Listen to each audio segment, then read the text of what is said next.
Hi friends, welcome to our channel. இன்னைக்கு வந்து papaya halwa எப்படி செய்யறதுன்னு பார்க்கலாம். பப்பாயா ஒரு கப் எடுத்துக்கோங்க. ஏலக்காய் பொடி, முந்திரி திராட்சை, சர்க்கரை ஒரு கப்பு, நெய் தேவையான அளவு. இந்த பப்பாயா வந்து நல்லா மிக்ஸியில் போட்டு நல்லா கிரைண்ட் பண்ணி வச்சுக்கோங்க. எப்படி செய்யலாம்னு பார்க்கலாம். கேஸில் கடாய் வச்சுக்கலாம். வச்சுட்டு ஒரு ஸ்பூன் நெய் விட்டுக்கலாம்.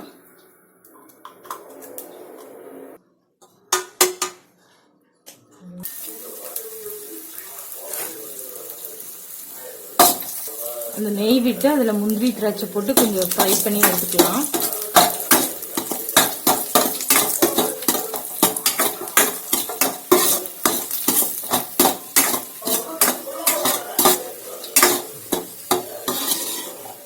எடுத்துட்டு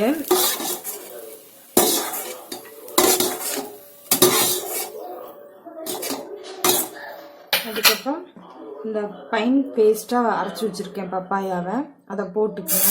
போட்டுட்டு நல்லா தண்ணி வைக்கிற அளவுக்கு வறுத்துட்டே இருக்கணும்.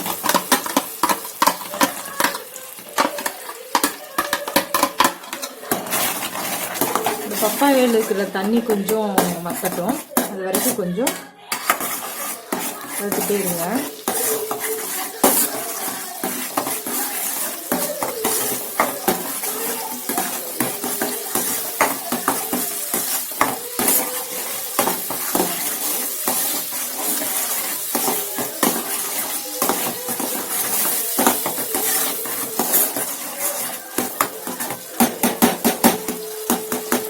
கொஞ்சம் பழுத்த பழமாக இருந்தாலும் பரவாயில்ல, இல்லைன்னா ஒரு அரை பழுப்பு பழமாக இருந்தாலும் பரவாயில்ல.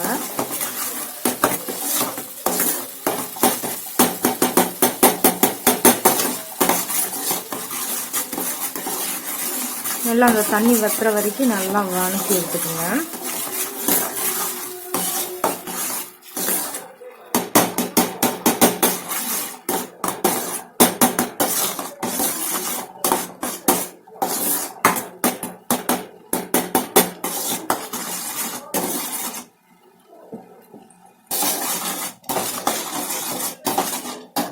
ஒரு 2 to 3 மினிட்ஸ் இந்த மாதிரி நல்லா வதக்கிட்டே இருந்தீங்கன்னா அந்த தண்ணி பப்பாயில் இருக்க தண்ணி வந்து கொஞ்சம் வத்திடும்.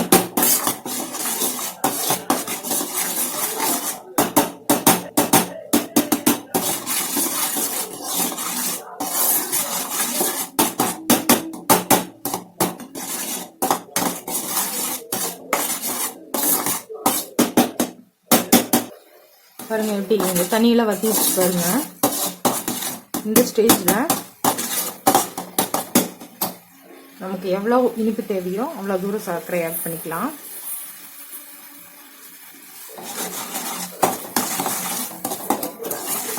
இனிப்பு தேவை. பப்பாயோட கலர் மாறி வச்சு பாருங்க. இப்போ இதுக்கு ஃபுட் கலரில் தேவையில்லை, பப்பாயோட கலரே போதும். நம்ம இனிப்புக்கு தகுந்த மாதிரி சுகர் போட்டுக்கலாம், அதுக்கு அளவு கிடையாது.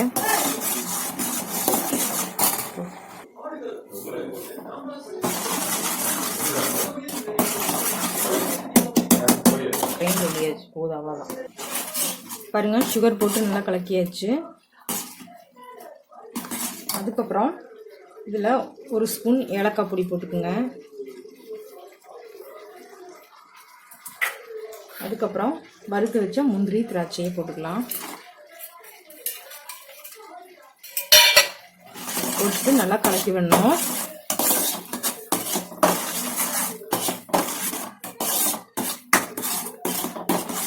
நான் வந்து கருப்பு திராட்சை போட்டிருக்கேன், அதனால கருப்பாக இருக்குது. நீங்கள் நார்மலாக இருக்க ஒயிட் திராட்சையை போட்டுக்கலாம்.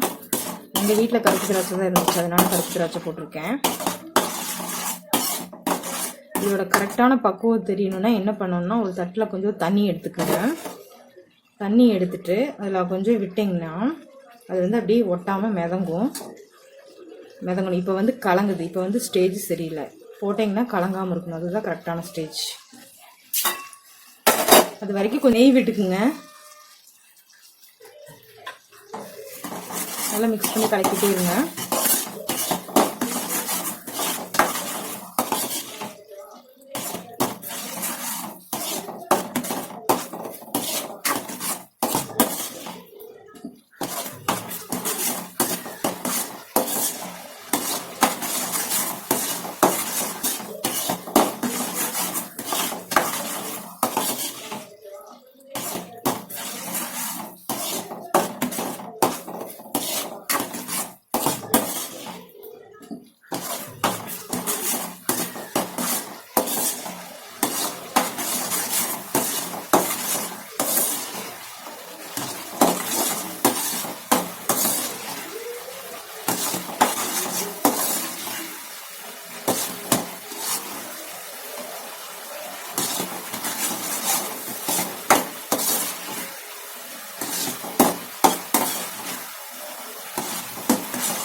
இதில் வந்து லைட்டாக லெமன் ஜூஸ் வந்து லைட்டாக புழிஞ்சு விட்டுக்குங்க. சும்மா ஒரு 4 சொட்டு, அவ்வளோதான் போதும்.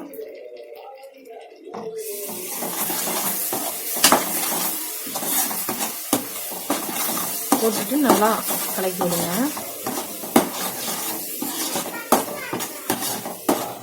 இப்போ பாருங்க, நல்லா கலக்கியாச்சு. இப்போ வந்து கரெக்டான பதத்துக்கு வந்துருச்சுன்னு தெரிஞ்சுக்கிறதுக்கு ஒரு சின்ன தட்டில் கொஞ்சம் தண்ணி எடுத்துக்குங்க. அதில் லைட்டாக விட்டு பாருங்க. விட்டுட்டு இப்படி கலக்கினீங்கன்னா மிக்ஸ் ஆகாது. இதுதான் கரெக்டான பக்குவம். இந்த ஸ்டேஜில் கேஸை ஆஃப் பண்ணிடலாம்.